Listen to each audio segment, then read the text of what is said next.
Good morning, everybody.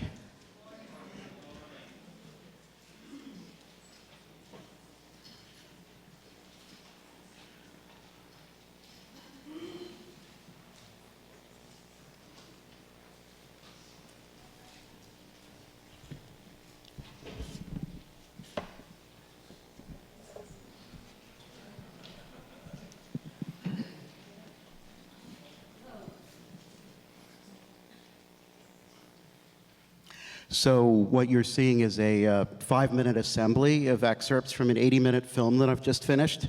And as many of you know, I began to wonder what it might mean that people are driving less and buying fewer cars, and that fewer kids are running to the DMV the day they hit 16 to get their licenses.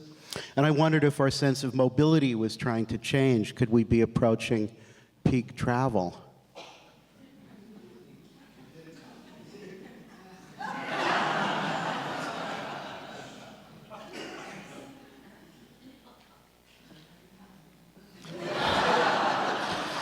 So I thought I'd make a road trip and try to find out. And with my grant, I scanned 4,000 home movies from my collection and came up with a 14-hour cut.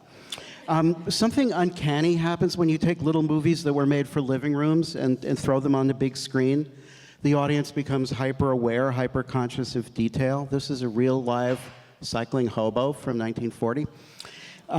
They become ethnographers and cultural geographers, and they have a lot to say. I'm taking your airtime now because I have to explain this, but this kind of informal, flaky, often flaky documentation becomes key to understanding private and public life. Home movies, to quote what Jen Bervin said yesterday about poems, they may seem frivolous, but they also have jobs to do. I'm interested, among many other things, in the European conquest of North America and how travel constantly recapitulates it. I'm interested in pleasure travelers and voluntary travelers, conscripted travelers, and of course between the relationship between people and place and people and animals.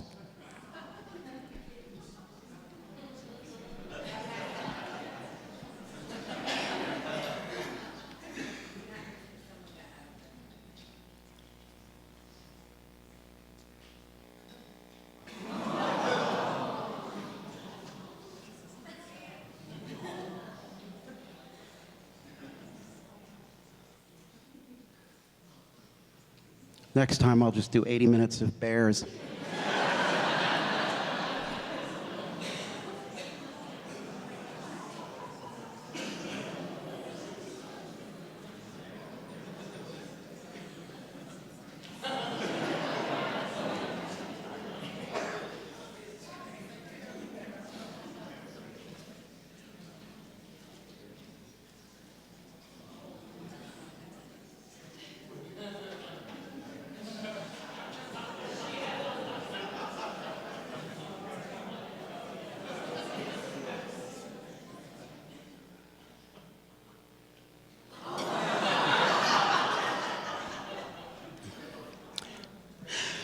So I've been doing screenings.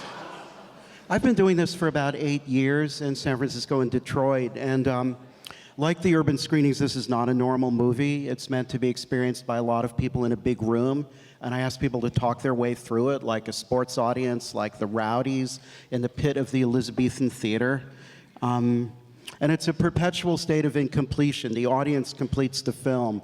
Rather than imposing a layer of so-called storytelling, I want the audience to build their own narrative out of what they see and what they say. So trust the evidence, trust the audience, throw the movie out to the wolves and listen to the howls. But the wolves are usually friendly. Some of you may remember this. What is that? Atomic testing in Vegas, 1958. So I don't yet know about peak travel, but I've learned a few things. The archetypal American journey has probably changed. It might no longer be the journey across America, but it's the journey to America, I think. This is the new journey. And landscape is history made visible. This seems like a truism, but I seem to discover it over and over again when I work with this material. We go from Atlantic to Pacific in this film in 80 minutes. And this is the end. So I want to take this event on the road, and I'd totally love to hear your thoughts. And thanks so much.